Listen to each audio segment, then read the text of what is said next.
So I had a pretty awful New Year's. Holidays in general are a pretty crappy time of year for me, with the December holiday season being the worst of them all. Deep in the throes of a depressive episode on New Year's Eve, I decided all I wanted to do was watch a bad movie and go to bed early. And by bad movie, I mean bad. I wanted the lowest effort movie possible, like literally just noise set to moving pictures to distract me from the bad thoughts in my head long enough for me to fall asleep. So, whenever I'm feeling extremely sick or tired and need a movie that fits these criteria, I turn to a very special streaming service. I'm speaking, of course, of Tubi, a treasure trove of the worst movies imaginable. And the movie I settled on was Godzilla versus Mechagodzilla.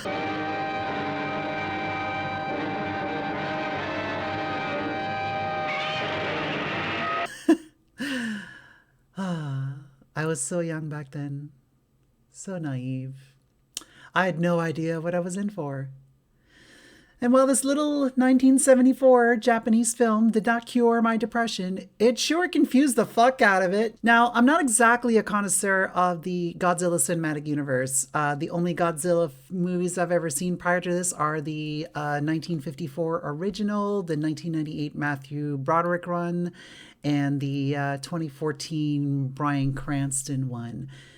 So if you're a Godzilla neophyte like me, you might be forgiven for not being intimately aware of the origins and purpose of Mechagodzilla.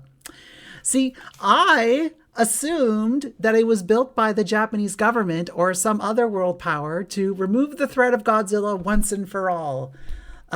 In fact, I ran a little social experiment online where I asked a bunch of people who they thought built Mechagodzilla and why.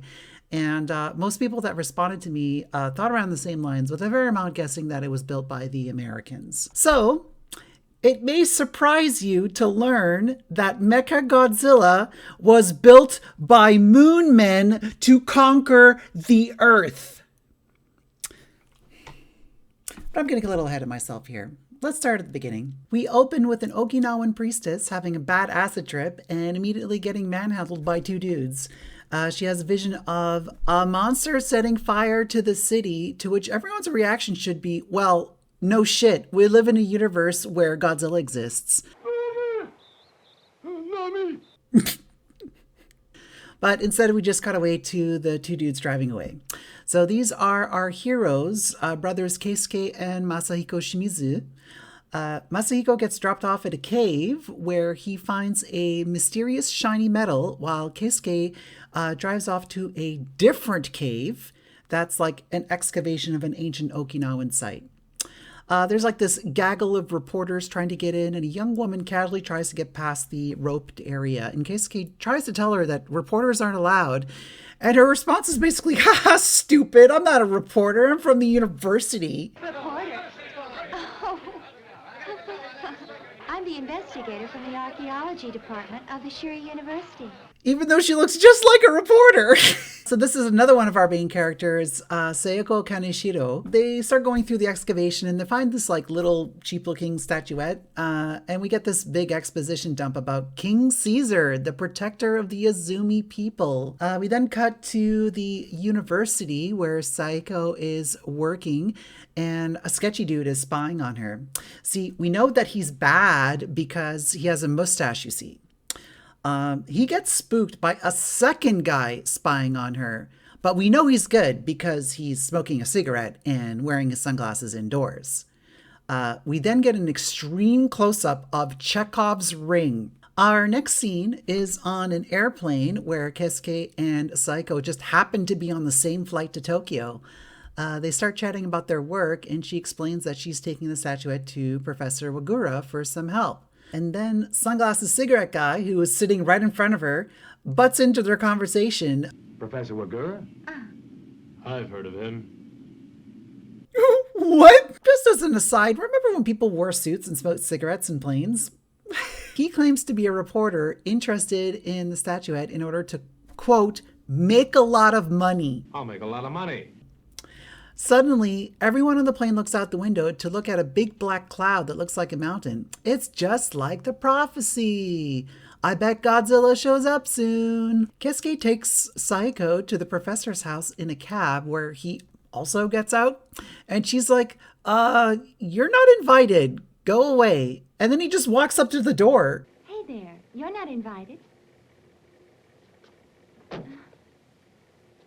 Hold it.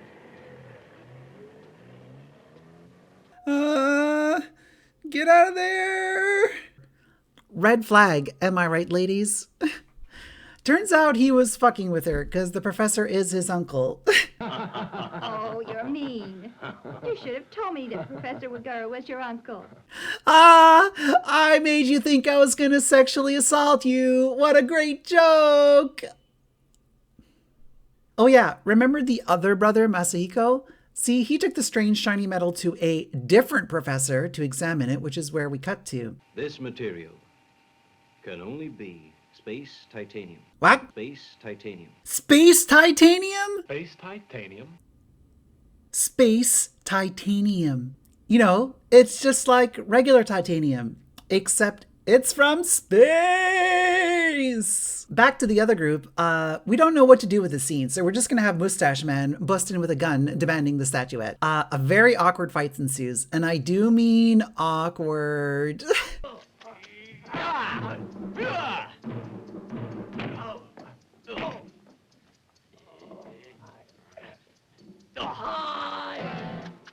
What? These are your fight moves? Mustache Man is defeated and runs off. And then we see Corey Hart, I wear my sunglasses at night, lurking outside. Back to our B squad, the star of the show arrives. It's Godzilla. Or is it?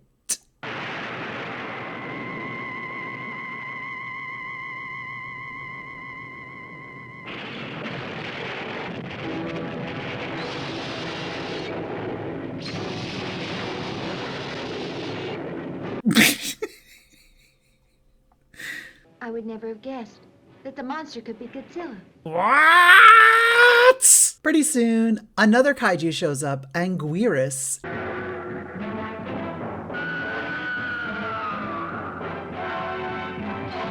Oh, it's on now. And Godzilla beats the shit out of him.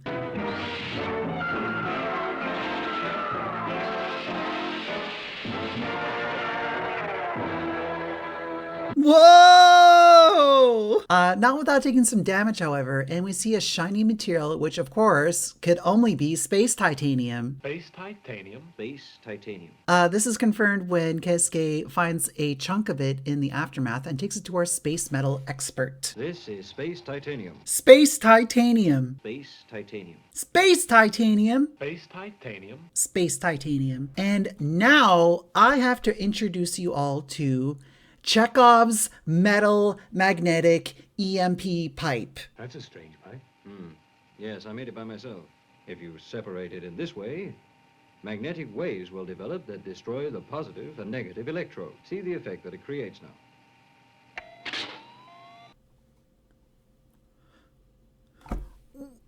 Why do you have that? Our B team, joined by Keisuke, decides to get a closer look at Godzilla, and we see him fucking shit up, whereupon a second Godzilla, seemingly emerging from inside a building, shows up.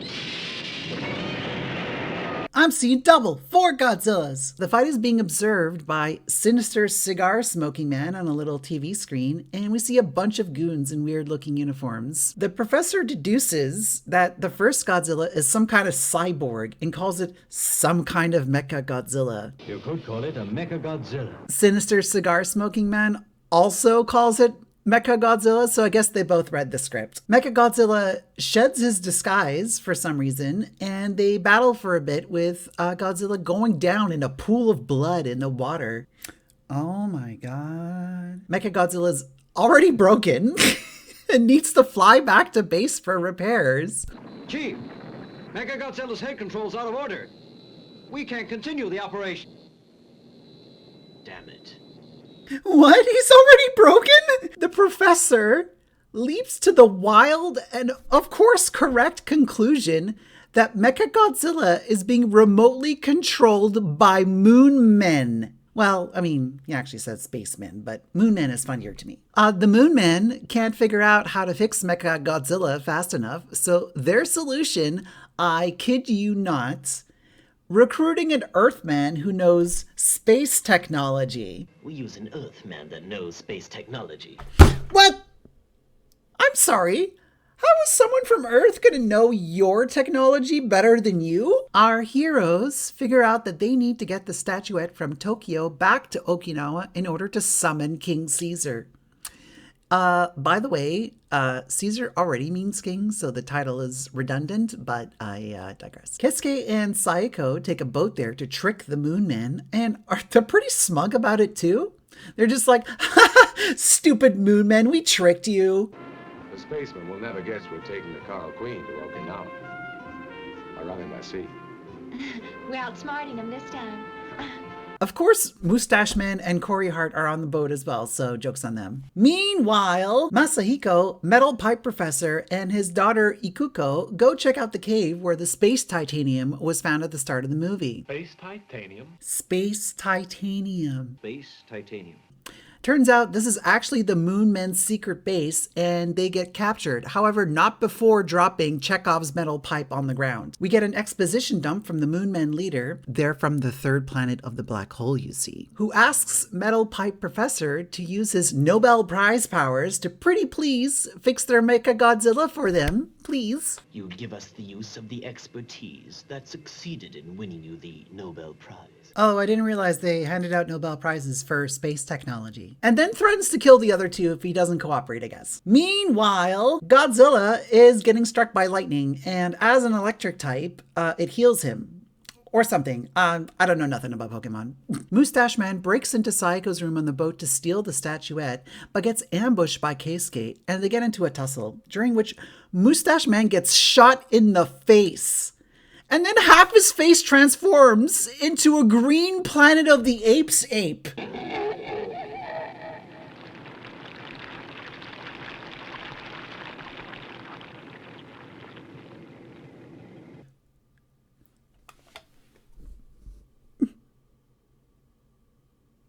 See, at this point, I thought I was having a fever dream. That's it. Miranda's completely lost it. Time to lock her up and throw away the key. I had to look this up the next day to make sure what I watched was a real movie. Anyways, Green Dr. Zaius runs off with the statuette and we get a long and boring chase sequence. Moon Monkey Man? Yeah, Moon Monkey Man gets the gun back and is about to kill Keisuke, but then is shot by an unknown gunman and falls overboard along with the statuette.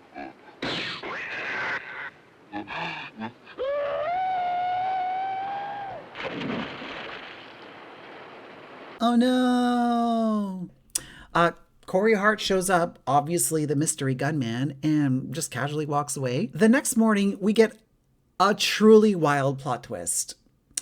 It turns out the lost statuette was a fake. It's a fake. Keisuke planted it as a decoy because he read the script. You've been making a fool of me. The stolen statue was a fake. It's a fake. What friends don't know, enemies won't know. Motherfucker!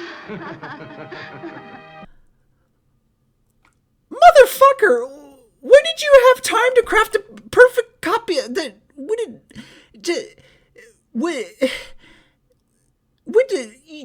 On the boat? Well, wouldn't it have been easier to...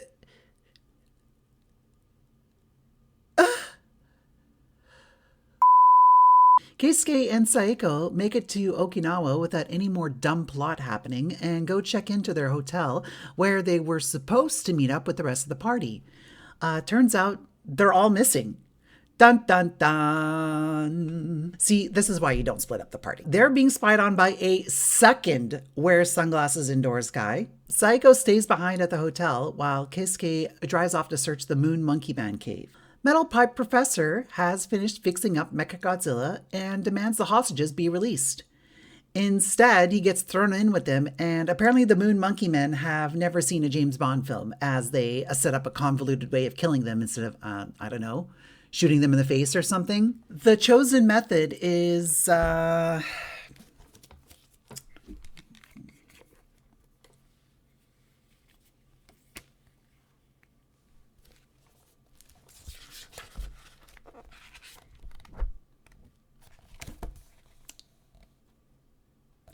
sauna them to death. Keisuke finds Chekhov's metal pipe, but is then accosted by a moon monkey man. He's then rescued by Corey Hart, who shoots the alien. He's not dead, though, because only his hand turns into a monkey hand, you see. By this point, Keisuke is like, all right, who the fuck are you? I am an Interpol agent. Oh, okay. Wait, what? They then coerce the Moon Monkey Men to get them into the secret base. After stealing a couple space uniforms, they rescue the rest of the party from a slow sauna death and get away. Even though they literally just escaped, Corey Hart, Professor Metal Pipe, and Masahiko decide to go back into the secret base in order to take care of the Moon Monkey Men. They trick the same guard to get back in. Alpha. Dolores.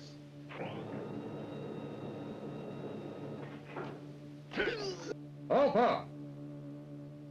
Centaurus! You didn't change the code? But this time, Corey Hart garrots him to death, prompting him to transform into full Planet of the Apes mode. The rest of the party heads off to the Azumi Shrine to summon King Caesar, but the Moon Monkey Men are already there and have taken the priestess and the old man from the beginning hostage. Our heroes are about to hand over the statuette when the Moon Monkey Men get sniped from off screen and revert to their Planet of the Apes form. Corey Hart number 2 shows up and reveals he's another Interpol agent and is the partner of Corey Hart number 1. They place the statuette at the shrine and it fires a freaking laser beam at a nearby mountain and frees King Caesar. But he's like a Snorlax and is asleep. Yes, bring it back to Pokemon. And he can only be woken up with a special song. We then get a full-on musical number courtesy of our Azumi priestess.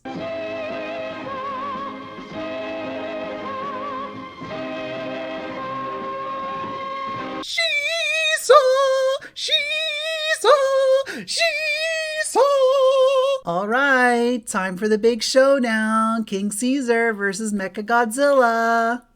The movie has been building up to this. The entire movie. The last, 90 minutes nearly. And Caesar gets his ass kicked.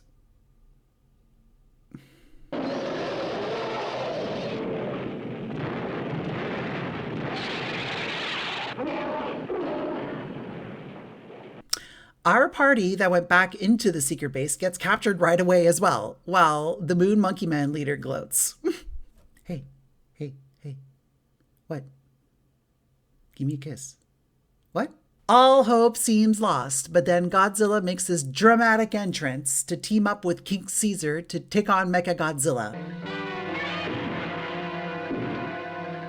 I like his little chicken dance.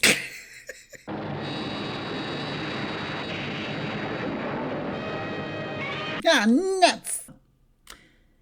And they both get their asses kicked.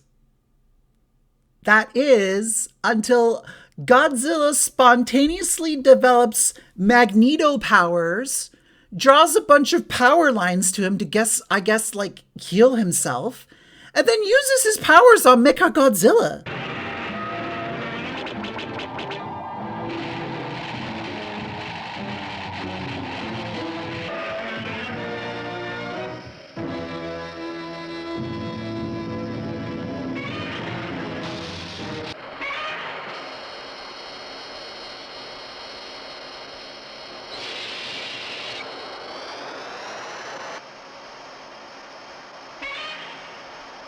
Oh my god, Godzilla's a Jedi. And then he rips his fucking head off!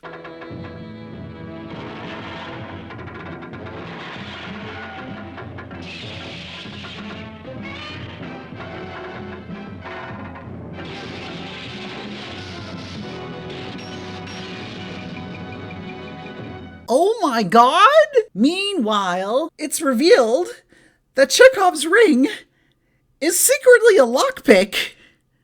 So Corey Hart uses it to escape his restraints, and then uses Chekhov's metal pipe to mess up the Moon Monkey Men computers. And then all the aliens somehow get shot and turn into Planet of the Apes. And then our heroes escape. The secret base explodes for some reason, Godzilla just fucks off into the ocean, and then King Caesar fucks off back to his cave, and then the movie ends.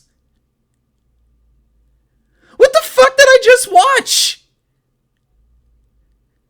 Do you see? Do you see what I've seen? Do you see it? Do you see it? Do you see it?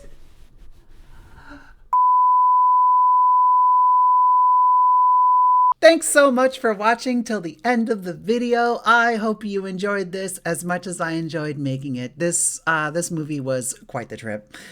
Oh boy. I have some other videos here that you might enjoy. If you want to leave me a comment, say like, I don't know, vitamin D's nuts in your comments so that I know you watched the entire video. Subscribe if the feeling takes you. All that stuff helps with growing the channel, and I hope to see you all in another video soon. Take care, everyone. Okay, bye-bye.